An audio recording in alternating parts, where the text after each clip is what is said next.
that Google Doc with everybody? The building and caring for your team? I don't think so. No. Alright. I can. Christine's going to share with you, but you don't need me to open it right now because we have this awesome slide deck for you. I do think you should take some notes. I think that this is going to be really, really helpful for you as we've gone from this massive network team to campus teams. And before we dive into this material, I want to share something with you. So I'm in a happy place as a mom because all of my kids' spring activities just wrapped up.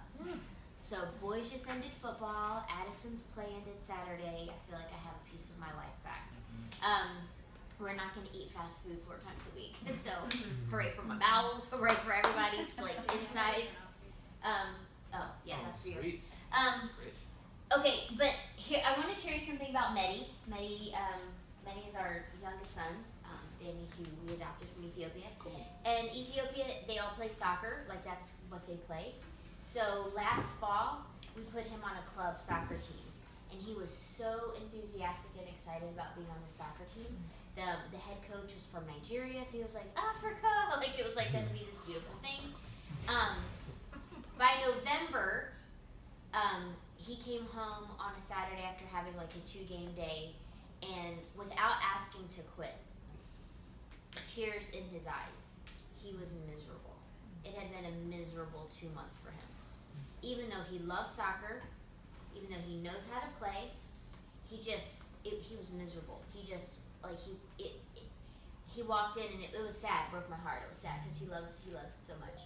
We decided to put soccer on hold for a little bit, and then spring rolls around, and my other son's going to play flag football because American football is. I mean, Mehdi was brought into a family that loves football, as you guys well know. And Mehdi decided he wanted to step out and try something new. So he's never played flag football, never played American football. He's used to kicking the ball, not catching the ball. But goes out for the team. And his season just ended Saturday. And they didn't make the playoffs. They lost more games than they won. And he was asking me on Saturday, when does registration for the fall open up for flag football? So 2 completely different experiences. And one with a sport he knows, like it's hand in glove for him to play soccer. He dropped a lot of balls. I mean, he caught some. He worked hard. Let me tell you the difference between those 2 experiences. The coach. The coach was the difference maker in those experiences. Mehdi wanted to quit soccer in November. Mehdi can't wait to play flag football in September because of the coach. You may not have thought about this yourself, but you are a coach. If you are a campus worship leader, then you are a team coach. If you are a network worship leader, you are that assistant coach, you are that substitute teacher, you're that substitute coach. And every weekend, at the close of the weekend, whether you did 5 services, whether you did 2, whether you did 3, your players, in their mind, are thinking about whether or not they want to come back and be on your team. So we have to sort of change the way that we think about our volunteers. It's just more like they may love to play the bass, but do they love to play the bass on your team? Mehdi loves to play soccer. He doesn't want to play for a coach in Nigeria. That African connection wasn't strong. He was like, I'm out. He was not a good coach. And I'm so proud of myself because when Mehdi came home that Saturday, I crafted a text to that coach. Like it was going to be like, let me tell you. And I didn't send it, guys. I did not send it. So it's growth. It's growth, okay? But the reason why we're going to talk about this today is because there are healthy teams, there are unhealthy teams, and there are teams that are on the path to being healthy, okay? There are teams that are small, there are teams that are big, there are teams that are somewhere in the middle. I want to talk to you today about your role for building and caring for your team, because every week when you get up to lead that dynamic worship experience across your campus, the health of your team, the viability of your team, the connection with your team is going to make all the difference, okay? So let's talk about this. First, let's start with casting vision. People do not get excited about tasks. They don't get excited about tasks. When you go, dude, I've got nobody else to play bass, that's not exciting. I mean, it makes them feel guilty, but it's not exciting. Dude, I don't know what we're going to do. We don't have electric. That's not exciting. That's a task, okay? We get people excited by casting vision, by infusing them with this opportunity for them to take what they know how to do and use it for the kingdom of God, okay? So let's talk about some ways to cast vision. And this shouldn't be a one-time thing. Don't cast vision once and go, man, my team's got the vision. Vision has to be revisited over and over and over again. I listened to Matt Brown yesterday at our 10th campus talk about Sandals Church and the vision, and he didn't just go, well, you guys, I mean, we've been talking about this for 20 years. We're revisiting this vision about being real all the time, okay? So, is the weekend worship experience at your campus dynamic? Right? That's our vision, to create a dynamic worship experience. So, what's it like at your campus? Talk about that with your team. Is it excellent? This is what you're driving your team to, okay? These are questions to ask yourself. Some other things for casting vision. Generate momentum by sharing stories, including your own. Pastor Jeff from Moreno Valley came to me last week. He wants to do it like a vision night at your campus. I don't know if he talked to you yet, Joanne. Okay, because if not, he's coming. He wants to create worship and he wants to tell stories. Do you know why? Because Moreno Valley's hit 600 and they keep growing. And there are stories there that Jeff wants to capture to get his volunteers excited because they're a part of it. So what is your story for leading worship? Why do you keep coming? Because here's the major difference between you and your electric for the weekend. On that Friday, you're going to get paid, and he ain't. Okay, so he's going to get paid for working at the mill or the factory or the insurance office or whatever. How are you bridging that gap? You're bridging that gap with vision. Like, as great as you are by yourself, you're not nearly as good without that bass player, without that keys player. So what stories are you telling? Are there conversations you can share about how worship is impacting your campus? Man, if someone comes up to you and go, I mean, this past weekend at Eastvale, there was a woman on the second row. She was sobbing by the end of the first set. I mean, she was just a puddle. She was a mess. And Paul saw it on electric, and Melissa saw it on vocals, and we connected afterwards saying, man, worship was really impactful. I mean, she was broken, right? We've got to capture those, and we've got to share and say, hey, what we were doing as a team was directly impacting the people out there that were listening, that were singing with us. Stories are huge. Ignite passion by linking the weekend worship experience with two things: building the church and investing in the kingdom of God. Here's a conversation I overheard last week about the opening of Eastvale. I heard people in the office talking about all the logistics. And when it came to worship, they go, we know worship's going to be great. And they went right by it and went on to the other logistics. That's a win for us. That's a win for Tim. That's a win for our team. In other words, we need to make sure we have this, this, this, and this. We know worship is going to be awesome. We know worship is going to be great. So we're going to focus over here. That's the responsibility of us. But guess what? That's the responsibility for us to share with our team. That it's not just about playing our instruments. It's not about just looking excited. We're building the church. We had almost 400 people at our first Sunday at Eastvale yesterday. That's incredible. And if you drive through Eastvale, two things. You smell the cows and you see all of the houses. I was trying to do quick math, and you guys saw me. Quick math doesn't come easy for me. But if an average of 4 people lived in the amount of houses you pass just to get to the campus, there's not enough churches in Eastvale, even though there's a few. There's just not enough. I mean, if we keep growing, there could be doing 4 services at Eastvale. I mean, it's huge. And building the church, I'm telling you, by the time Pastor Matt got up yesterday to give a message, I felt really confident that Tim and I and our team had brought everyone in the room to this place of receptivity and open-handedness. Their hearts were ready because the worship was dynamic. If it had been stale and stagnant and the air conditioning wasn't working, Tim and I got done and we looked like we'd been fighting bears. Like we were sweating. You guys, during the middle of Great Are You Lord, I caught it like this. So I'm like, that's some salty water. It might actually bring some nourishment right now too, because we were sweating so bad. And we were like, come back next week because the air conditioning is going to work. We promise. It wasn't on us. It was on the school district. But grace and space for them too to get used to the new. But building the church matters, and worship is such a huge part of building the church. It is such a huge part of a church's culture and investing in the kingdom of God. We need to remind our team constantly that what they're doing has eternal value. It goes back to what we talked about at our team meeting in November. For whatever reason, we don't know why, God's chosen to gift you to be a musician. The guest services lady, boy, she loves to sing, but we need her not to sing too loud, right? God didn't choose her. God chose us. God chose you. This is your eternal gift. This is your investment into the kingdom. And I'm going to invite you, believe me, as many weeks as you'll let me, I'm going to invite you to use your gifts for the kingdom of God. Man, I'm going to give you the opportunity to stand before God one day and say, I gave everything I had. I used this gift that you gave me to build my church. Don't make them think that they're just helping you out for the weekend. That's not what we're asking them to do. We are saying, you've been gifted. Here's your chance to give back, dude. It matters. You're going to be asked about it. I'm going to be asked about it. And I'm inviting you into a team where you get to do this as many weeks as you'll have us, okay? Encourage them by thanking them for using their gifts and abilities to serve God and His church. Gratitude, Andy Stanley says this, unexpressed gratitude is ingratitude. Gratitude that you feel but don't share is ingratitude. Yesterday I got reminded about what a set up tear down campus means for our volunteers.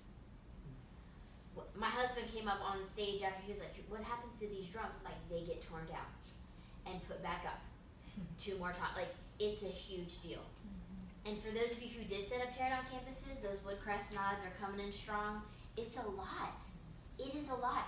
It is a lot for them to drive. We only have, when we did Eastvale, only 5 people on our team live within the radius of like what we were looking for. So the majority of those people are going to be driving every week. They should hear over and over and over again, thank you so much. Your volunteers showing up for 5 services every weekend, and they should hear from you over and over again how grateful you are for them, right? Those driving up the mountain, I am so thankful. Driving out to San Bernardino. Guys, we couldn't do this without you. We're changing some of the language on Planning Center to get people to confirm. We're not going to be like, you didn't confirm, so F you. Like, that's not what that's not going to be our approach. Our approach is going to be, won't be the same without you. Like, we want you to be here, won't be the same without you. So that people feel, man, they're grateful for me when I show up. They're grateful for me when I prepare. Casting vision for your team is a difference maker. And go back to the team analogy.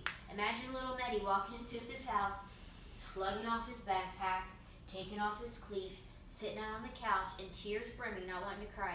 I don't like this team. 2, Mom, when can we sign up for flag football for fun? Like, right? Visualize that. Because every week, those are our volunteers. Maybe not as dramatic as Meddy. Maybe they're not crying because they hate being on your team so much. But you should be asking yourself, how are people experiencing me as a coach? Do they want to play on my team? That matters. All right, casting vision. All right, this is huge. Define expectations. What do you want people to do? Do they know what you want them to do? We had a modesty issue come up at one of our campuses. You know what? Because everyone's at a different place in their journey with the Lord. But you know what? I thought to myself, we don't have any sort of thing that we've communicated. We just expect that people won't show up in halter tops, you know, or super tight dresses. You know what? She might not know how tight it was, but we haven't been as clear as we need to be. That's on us. So we need to provide clarity. But your teams, one of Pablo's weekend evals, the team has expressed to me their gratitude for knowing what I expect of them, over communicating set changes, Planning Center is your friend. Where are we dropping out? We're taking out the 3rd chorus. We don't need to memorize. Like, what do you want them to do? Okay? How often should they check PCO? When we bring someone new to our team, they may think, oh, Thursday's rehearsal, awesome, I'll check it Thursday. How will they know any different? They won't unless you tell them. How often should they be rehearsing prior to Thursday? Not every bass player plays like Adam Martz. How often should your bass player be practicing before Thursday? You can look at your team and go, it's killer. Like, everyone's going to come ready. But what do you want them to do? They need to know, okay? What are your expectations of them? If you want them to be prompt to rehearsals and services, you better be prompt to rehearsals and services. If you demonstrate for them that coming unprepared is okay, they will come unprepared. You are setting the standard for what your team is going to do. So if run through didn't go well because you weren't sure of the transitions, they're not worried about the transitions either, okay? Kindness and respect to you and the team. There's something about musicians in general. I don't want to stereotype, but I would say that a lot of creatives and musicians might have a good healthy dose of 4 on the Enneagram, which is a beautiful thing because they create and they write. It can also mean sometimes emotionally they're high, they're low, they're up, they're down. Regardless of what that is, we should just have a standard expectation that we're gonna love each other, we're gonna cheer each other on, we're gonna celebrate each other, we're gonna say, hey, great job. Is your green room a place that people want to be, or like they're ready to get out because the atmosphere is toxic or it's unhealthy? You're setting the tone for that. Sorry, my computer keeps switching over to TechNet. Amber wants to watch How to Train Your Dragon, but I told her we can't do that today during the night. Why? We can't, Eddie, we have things we have to talk about. Yes, but there's just so much we can draw from that movie. That's true. You know what? Yes. Let's watch What Men Want instead. Oh man, there are no life lessons in that movie. I watched it twice. It was terrible. Any questions so far? My hope is to run through this, let you take notes and ask questions at the end. But since we have a pause, do you use my? You want my computer? Yeah, mine kicked me off earlier too, so I think it's open online. sorry. You guys should also all have the doc now if you want to follow along. Yeah, it's on. Yeah, we shared a Google Doc with you. It's probably the internet. Yes. It's just the device. Private internet. It's just dropping it off. Is what it's doing. I think it's building and caring for your team we just shared, right? Yep. Okay. Define expectations. Clarity matters. What are your expectations? Preparedness for the sets. Do they know that they should come prepared? Or are they like, I figured we'd wing it and figure it out together when we all got together? Engagement with the congregation. Take a brief minute and talk about your convo when you led a couple weeks ago about heads up, heads down with the team, and like them hearing that from you, and then what you experienced after talking that through with them. Eddie's Valley or like You wrote, I don't remember, weekend eval. You might have wrote it this week, you might have written it last week, I can't I think remember. it was last weekend at like so after talking with Garrett and then just with you guys of like wanting to cast vision for some of our newer volunteers, I emailed them on Monday, gave them like all the details of what to expect throughout the set. I casted vision of the 3 Ps, coming in prepared, presence and purpose, leading with purpose. So I redefined that on Thursday night. I said we had a long runway of preparation on our own. Tonight we're going to prepare and rehearse until we get it right. So we come in on Sunday with heads up and we can lead with purpose and be comfortable and engage with the crowd. So they did that, and after hearing that and then seeing me do that as well, we had a conversation after our services on Sunday, and they were just saying they were really inspired by that. So I think it spoke a lot of them seeing it from us as well. Yeah.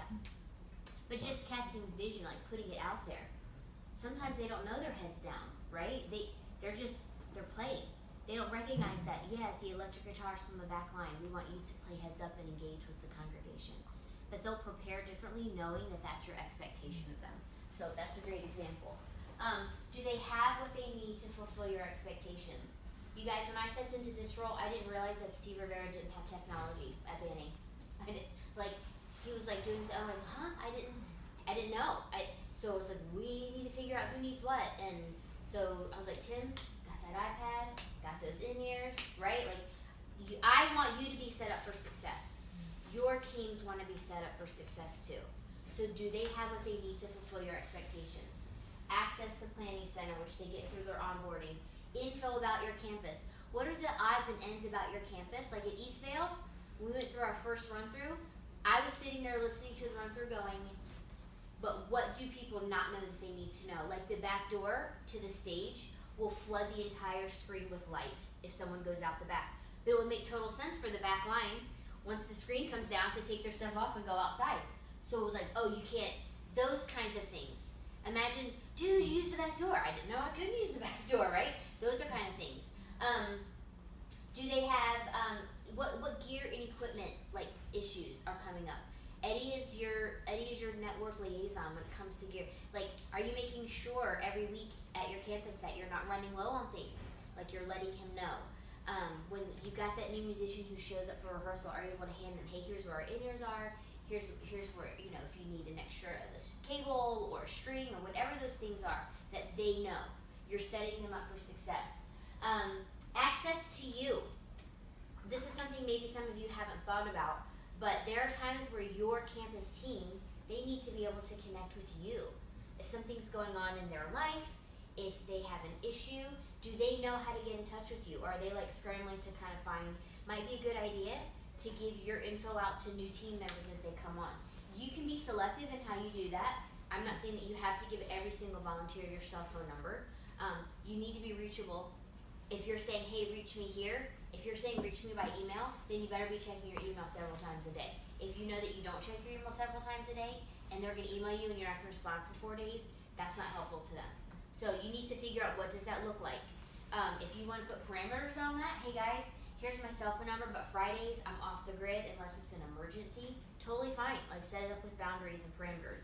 And then if they text you on a Friday about, you know, their broken hangnail that they don't know if they can play Sunday, don't respond right away. Then they'll get it. Oh yeah, he's off the grid on Friday.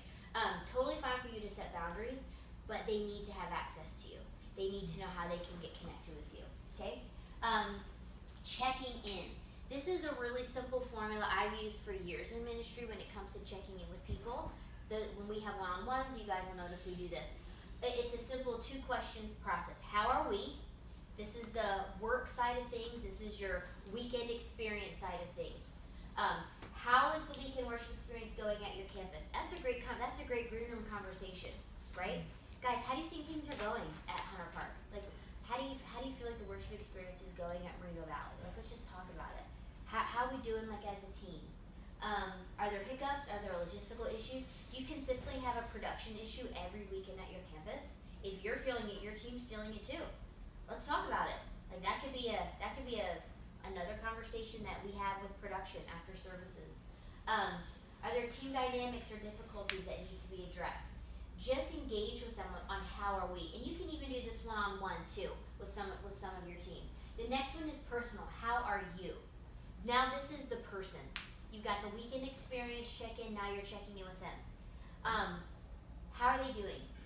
How can you pray for them? How can you encourage them? Do they feel connected? I think one of the coolest things about our team that kind of moves us apart, separates us from other teams, is our volunteers are coming in doing something that they already love, right? So like a guest services person, maybe they do love to greet people or ushers, but we're bringing in musicians who already love to play. They love to drum. They love to play the bass. They love to sing. Now you're inviting them into a team dynamic, right? For some musicians, that can feel weird because they just like to sit in their room and create music and play, or they used to just check in and do their weekend gig. Now you're inviting them to a family. You're inviting them to a team. You checking in with them regularly, them getting used to coffee at 10 if they're on the Hunter Park team, them getting used to, hey, here's one thing that I loved at San Bernardino 2 weeks ago. Worship was incredible. Delon did an amazing job. And then Delon's whole team came in and sat through the second service together. They sat in the back, all 6 of them together, and then and I was like, of course I was like, yay, oh crap, I hope they know when to get up. And they totally did. It was like, they're a team. That's awesome. Those are little things that make people feel like I'm a part of something.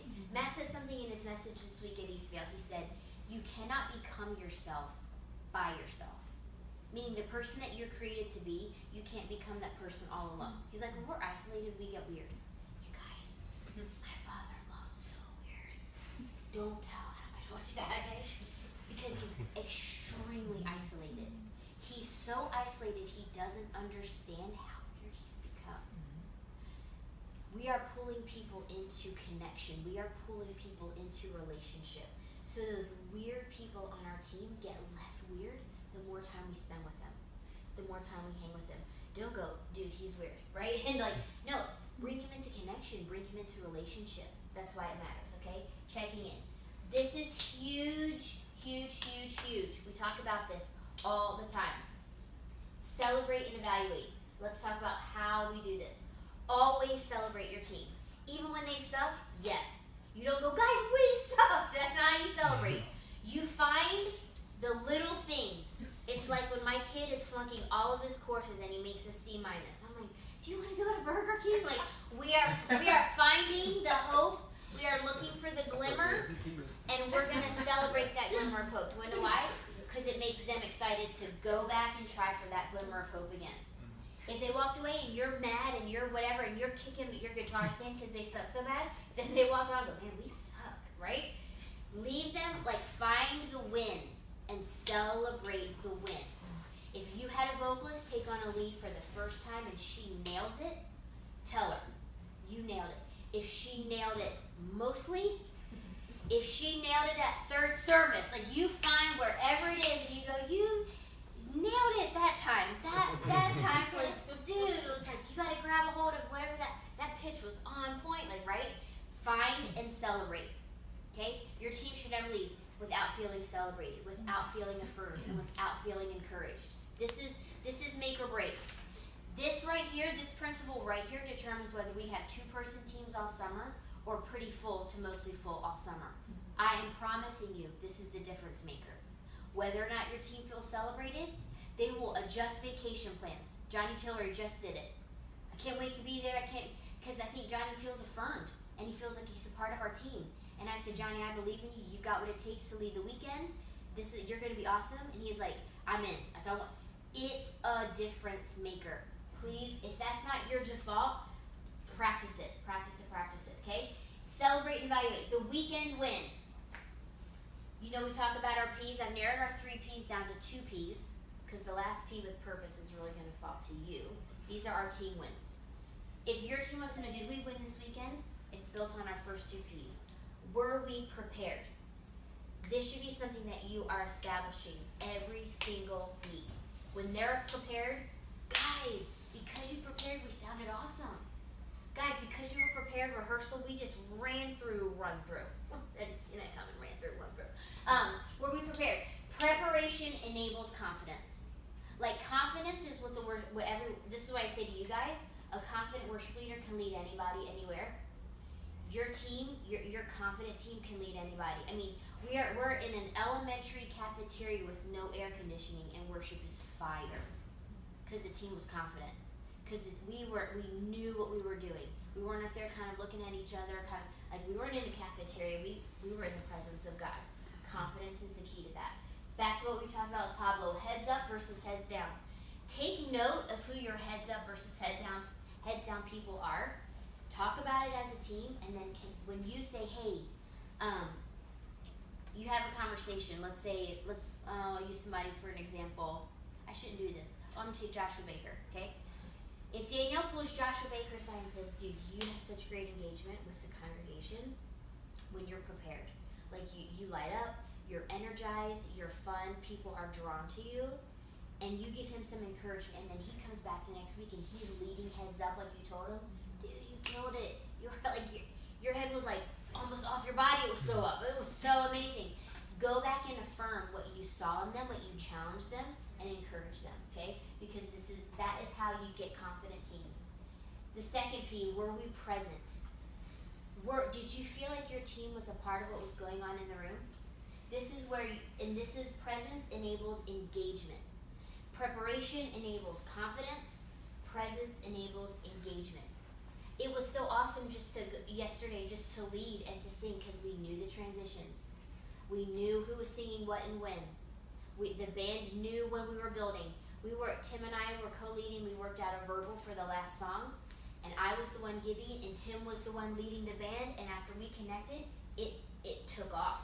And the response to that, because we were working together, varied night and day. From when it was just like, oh, we're gonna do this thing, other to we're gonna prepare and do this thing. The way the people responded was completely different. This is where this conversation is huge. We are not leading songs, we are leading people. A heads down team is leading songs. Because you know what they're doing? Their music stand, this is them. Whew, what, right?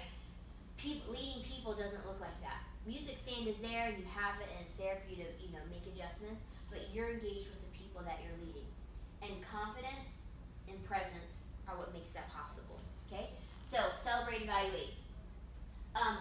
If you're not already doing these, please start doing these, like this weekend.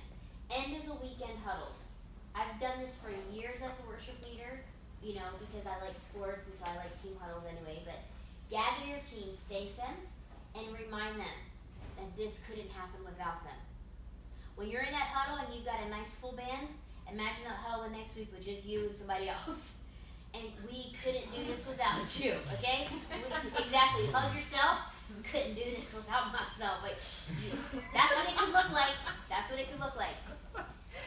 I'm telling you, if you celebrate your team and affirm them, they will move mountains to show up for you. You guys, we're at Eastvale on Thursday night in this hot gym, and I get a text from Adam Marks that says, "Are you guys rehearsing at this school?" I'm like, "Yeah, dude."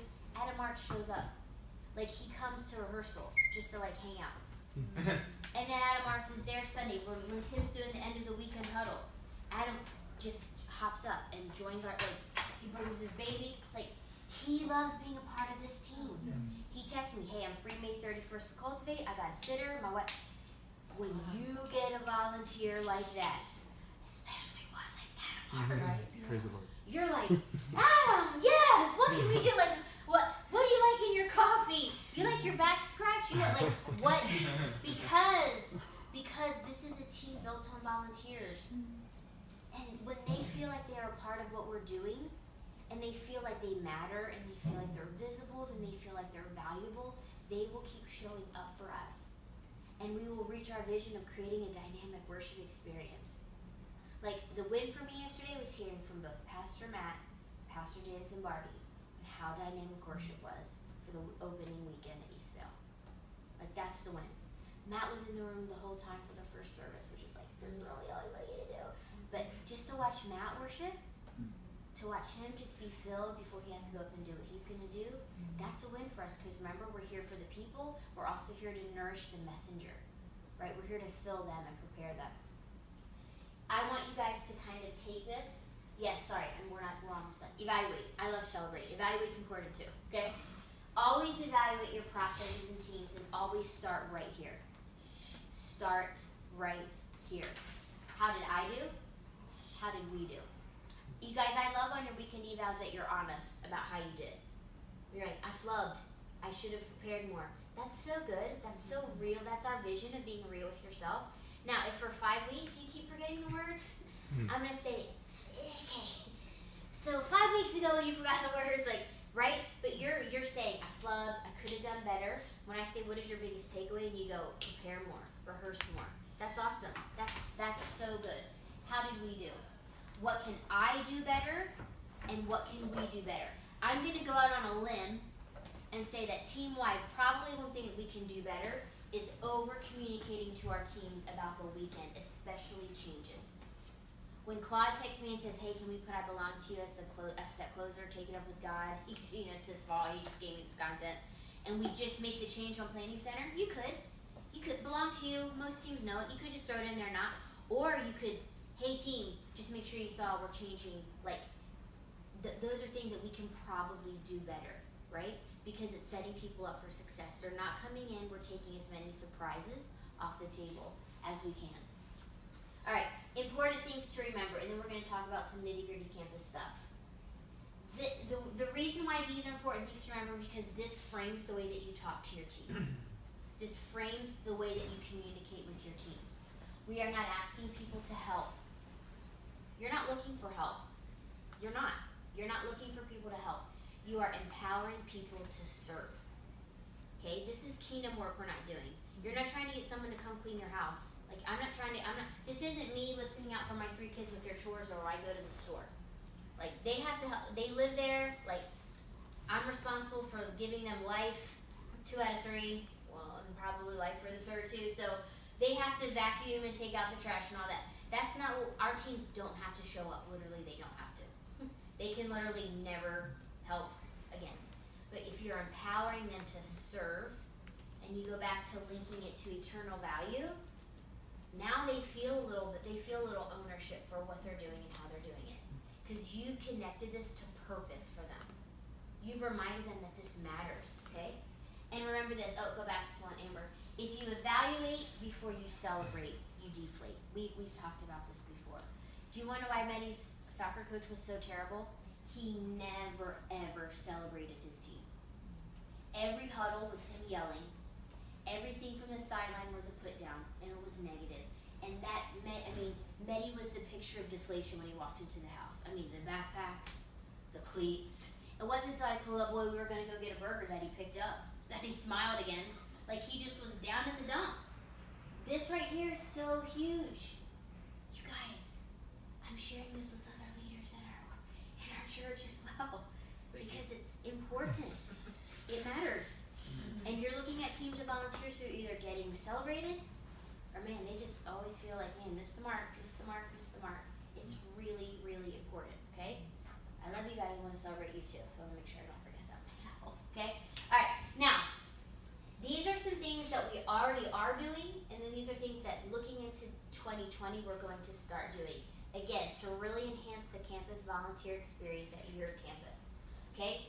Hosting campus auditions once or twice a year.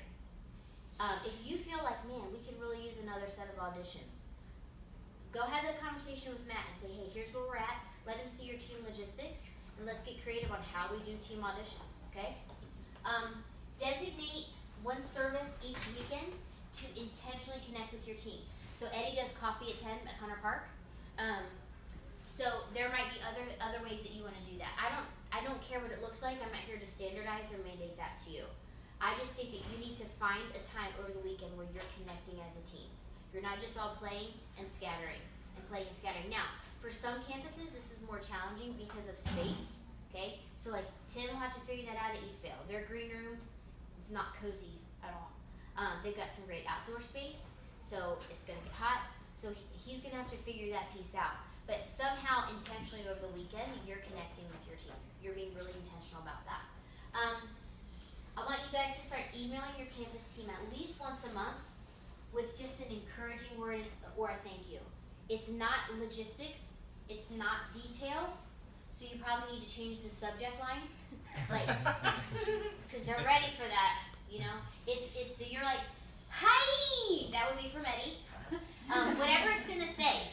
Guys, I really want you to know this. Make the subject line, you know, free ice cream sandwiches on Sunday. I don't know, whatever that looks like. It's some sort of thing, and it's just you saying to them, I appreciate you, I'm thankful for you. If you have a team that's exceptional, by Monday or Tuesday, you've emailed them and said, you guys killed it. It was awesome serving with you. This is so important. This is so important. Now, network worship leaders, here's where this is really, go back for a second, Amber. Here's where this is something for you to do. When you feel like you were set up for success at a campus, I want you to send something like that to the campus worship leader, okay?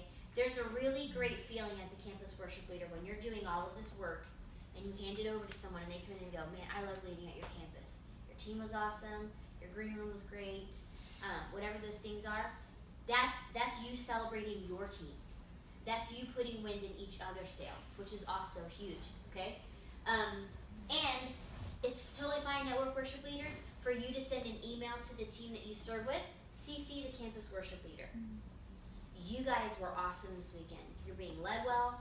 I loved coming alongside of Danny and leading her at her campus this weekend. I loved how you guys prepared.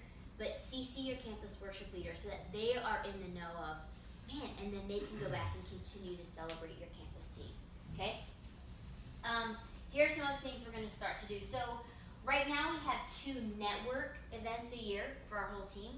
We're gonna make the one in the fall amazing. I'm looking at combining worship and production together. Looking at bringing Pastor Matt to talk, to do some really good food. Just make it a really awesome vision casting night. But starting in 2020, you're gonna start to host 2 of these decentralized at your campus every year. And again, I'm not gonna standardize what that looks like. We will talk budget when we get that 2020 budget. But right now, just be thinking about we're gonna talk about what that looks like. If it's at your house, if it's at the church. One of the best things that you can do is bring your campus pastor into that conversation and ask him to be present at your gathering.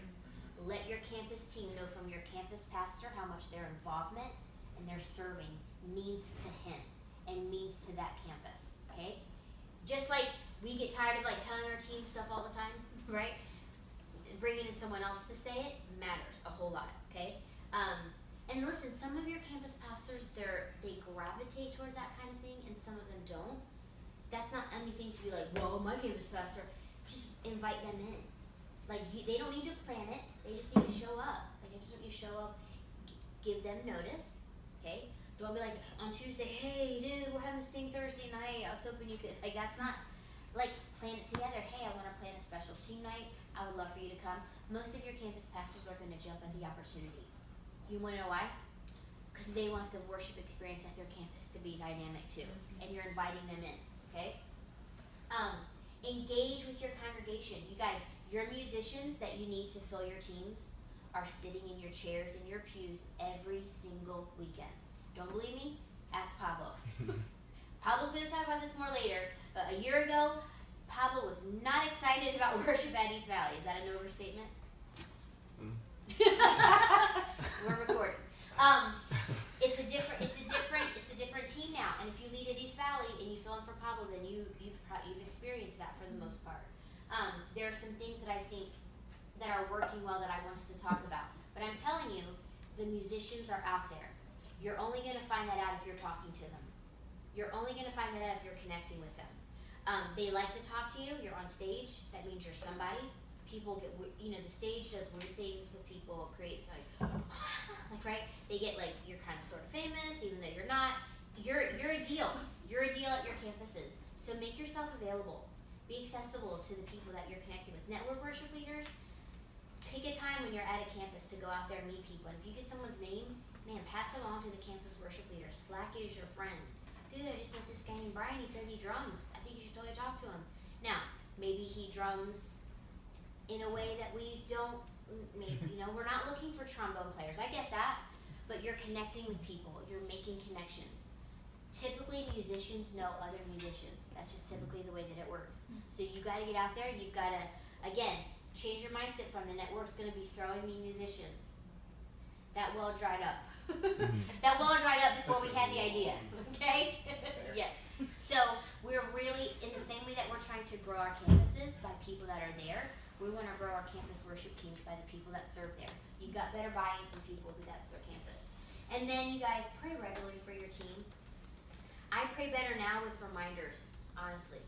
I told this lady the other week, said, I'm gonna pray for your mom regularly because she's not a believer and she's hard.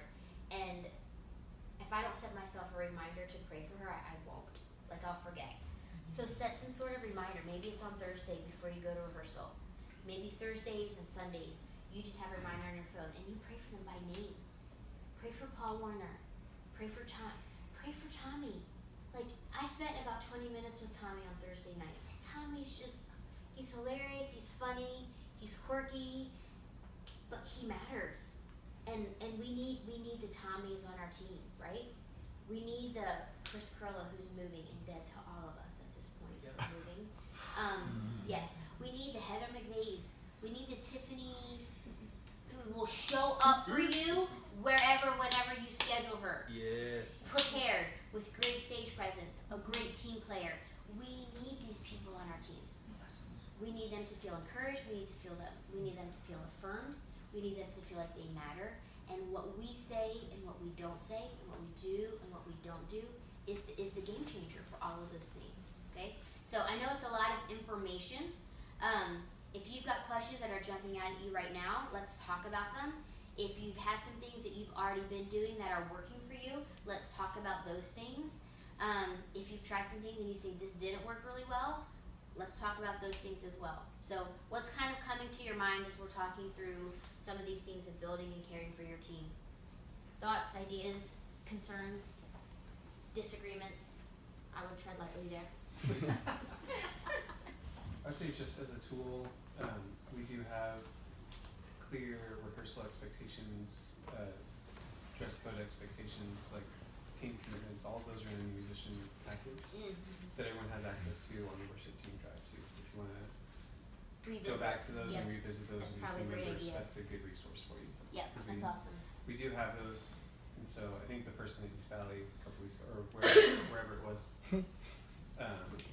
that's unfortunate because they did literally like just get that a couple months ago. So, Yeah. but Just a side note on that, if you have a modesty issue with a female, you as a male worship leader should not be the one having the conversation with her, in case you don't know that. So you're looking for, let me tell you about your chain of command. You're looking for a female worship leader, Becca was there, so Becca had the conversation. Then you're looking for the campus pastor's wife.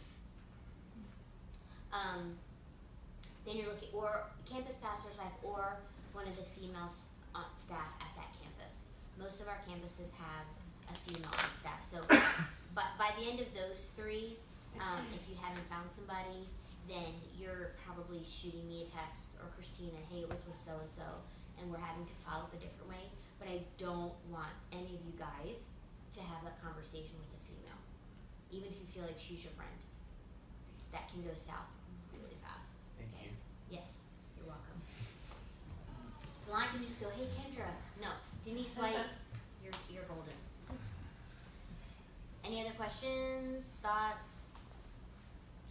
I was gonna just add our Rogo team went through this a couple weeks ago in home base. So it's funny just to kind of like debrief with them a little bit because they're so, it's just on their radar, all of these things that we've been talking about. So as they go around to different campuses, their expectation is that they're gonna be led this way by you guys, but also that they're gonna be empowered to lead this way as well.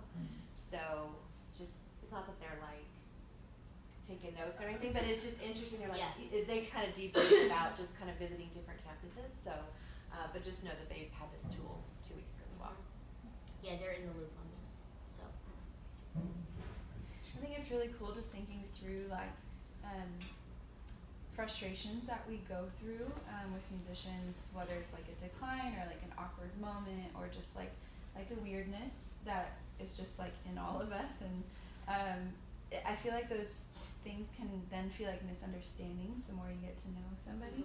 And the more like you're going out to coffee or you're talking to someone, like you develop a love for even their quirks. And I'm just coming into that in my own, like as I like get to know who are the Woodcrest like OGs, and they're like, you know, I like David Shea is the person on my mind, who's been like, he's been a frustration for a lot of people, and he has been for me too. And as I've served with him and gotten to know him, like some of the things, you know, can still be addressed, and it's not like, oh, all's forgiven and nothing's ever a problem, but it just changes the perspective so much. And it like, yeah, that's all I want to say, is it just changes a lot. Totally. So Yep. Think about the person on your team if you're like, yeah, I wouldn't pick her or I wouldn't pick him. There's probably something in them that you can really learn from.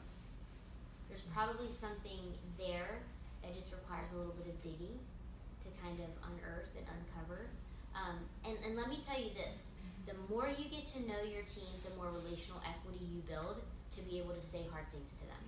If you're a stranger to them and all you do is like you leave rehearsal and it's like, no, you're not playing that right, no, like you're not getting that right, no, like that's not what we talked about, alright guys, see you Sunday, and that's who you are to them, you haven't built up any kind of equity to go say, hey dude, like we talked about preparation. You haven't built that platform. So just because they come in and you're the leader, you have the platform like from an organizational standpoint, you don't have it from a relational standpoint. That has to be built. And that's you doing the work. And don't see this as like, oh now I've got this huge thing to do. It's not huge at all. It's big leadership in little increments. It's a text here. It's a conversation here. It's a, hey dude, can I pray with you here? It's those kinds of things. It's making moments matter is really what it is. I'm not asking you to throw a big party and fund it yourself. I'm not asking you to write handwritten cards at every Monday. Nothing like that. This comes down to big leadership in little increments, which all of us are capable of. All of us are capable of doing. So, and it does, it makes a huge difference. Any more thoughts or questions? I've seen this change like at my campus, and so I just to affirm all of this, like it works. We've been doing on Sunday nights, like taking the team out for coffee, and we literally get off campus, and it's now something that everyone is like let's hustle through, run through, so we can all get to Hobbies, and so and it's cool. It's like becoming like a fun like team field trip that we do, and we laugh and talk about silly things that we wouldn't like in the green room. Yes.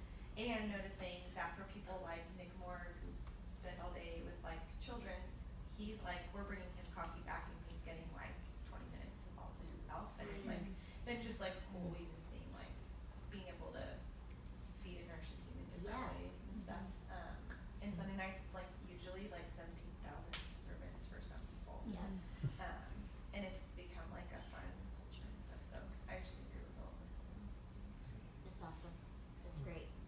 Just a little side note to this too. Please take note of your green room, and if you feel like your green room needs some help, then ask for some help.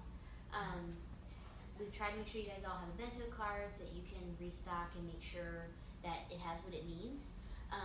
But that's another small thing that goes a long way.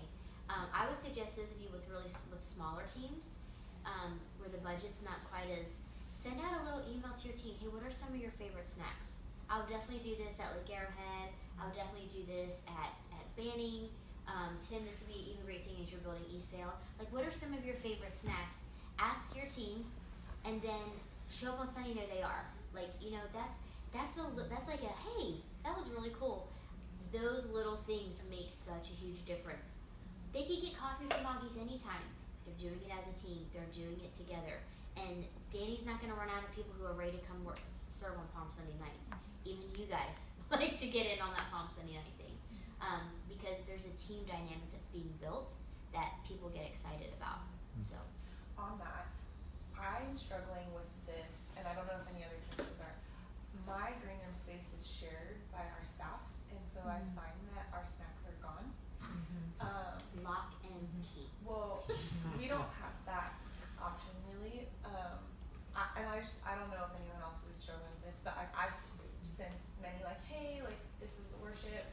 I want to keep these for our volunteers, and somehow they're like moved and gone, and so I don't know how, if anyone has tips or tricks, would love that. That can be a separate conversation. Do you have Marina Valley's a shared space in a lot of ways? Do you have that issue too? We have, and I started just stocking things on Thursday night after rehearsal, or even like Sunday. I'm starting to come in pretty early on Sunday, and just stock on Sundays and have them in, just away otherwise, because it's awkward for somebody. Can I have some of these chips? I don't feel like, no, but No. but if they're not there, like when they're there, they're just gone.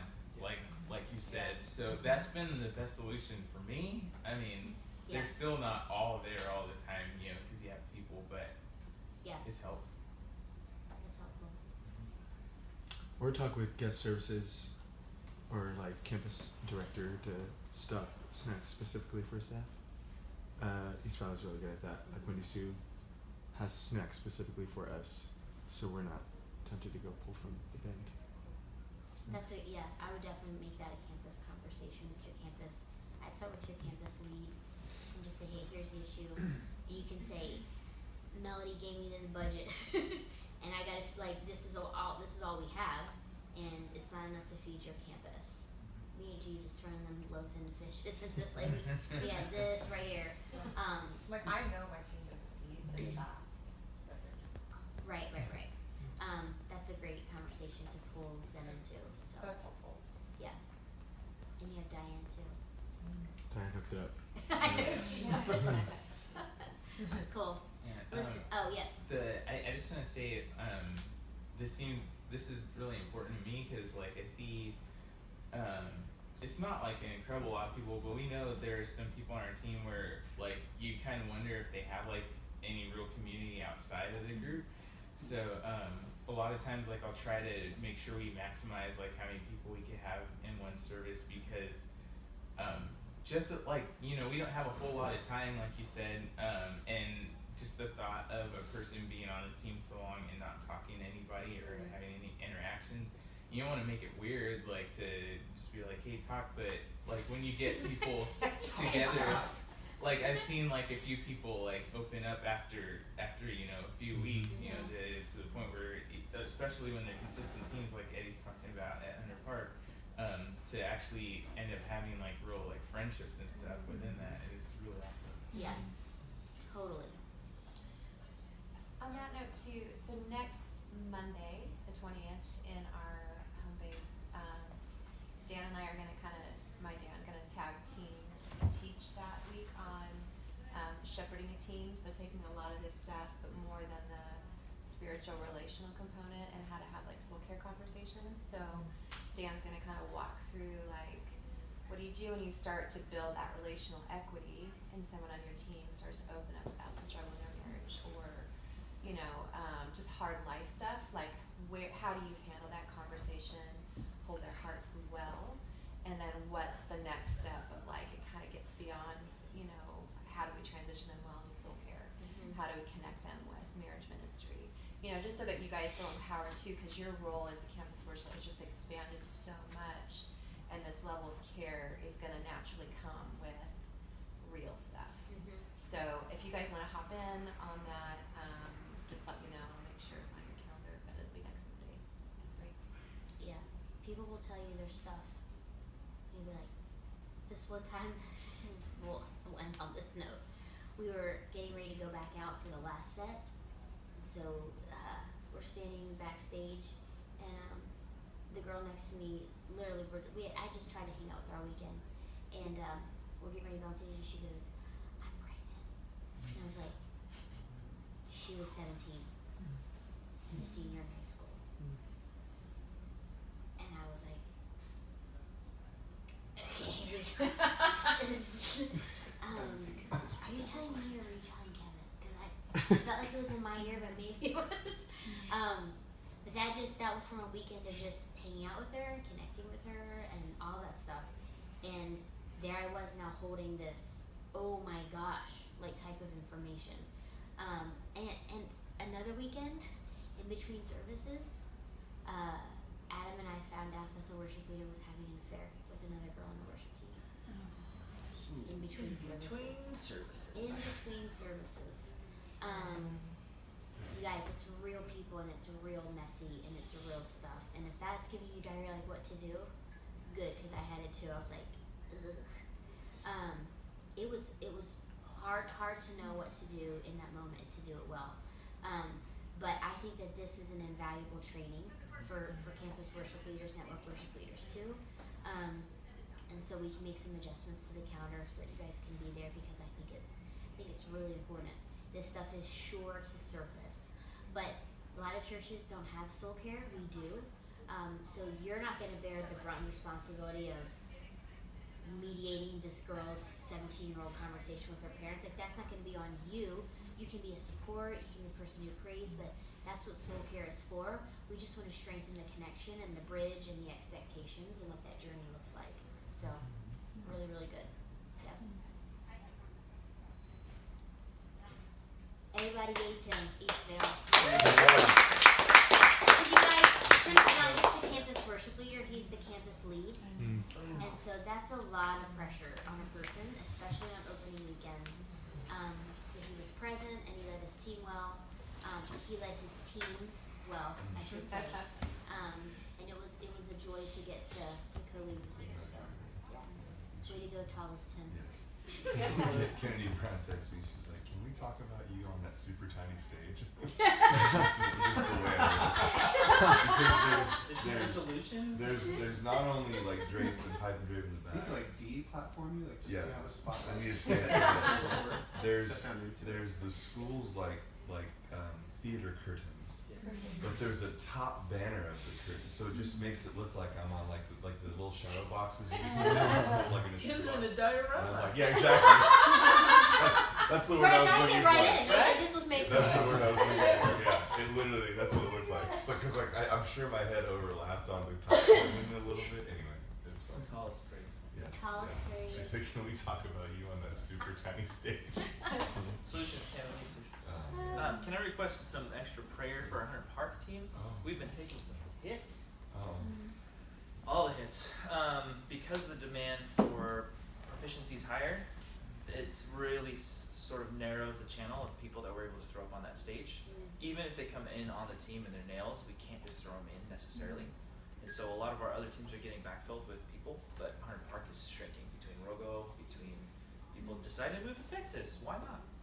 We've taken some big hits, and so the camaraderie is great, but the bench and the roster is not very deep. So please be in prayer. That's what I ask for most. I mean, sure we can recruit stuff, but over the years, over all of the years, the prayers made a difference.